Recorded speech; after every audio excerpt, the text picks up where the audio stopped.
اور جو کچھ آسمانوں میں ہے اور جو کچھ زمین میں ہے سب اللہ ہی کا ہے، اور اس نے خلقت کو اس لیے پیدا کیا ہے کہ جن لوگوں نے برے کام کیے ان کو ان کے اعمال کا بدلہ دے،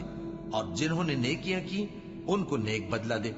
جو صغیرہ گناہوں کے سوا بڑے بڑے گناہوں اور بے حیائی کی باتوں سے اجتناب کرتے ہیں، بے شک تمہارا پروردگار بڑی بخشش والا ہے، وہ تم کو خوب جانتا ہے۔ جب اس نے تم کو مٹی سے پیدا کیا اور جب تم اپنی ماؤں کے پیٹ میں بچے تھے تو اپنے آپ کو پاک صاف نہ جتاؤ، جو پرہیزگار ہے وہ اس سے خوب واقف ہے۔ بھلا تم نے اس شخص کو دیکھا جس نے منہ پھیر لیا اور تھوڑا سا دیا پھر ہاتھ روک لیا؟ کیا اس کے پاس غیب کا علم ہے کہ وہ اسے دیکھ رہا ہے؟ کیا جو باتیں موسیٰ کے صحیفوں میں ہیں ان کی اس کو خبر نہیں پہنچی؟ اور ابراہیم کے صحیفوں کی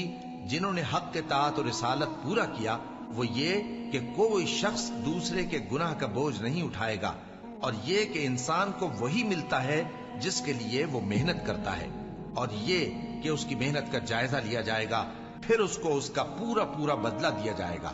اور یہ کہ تمہارے پروردگار ہی کے پاس پہنچنا ہے۔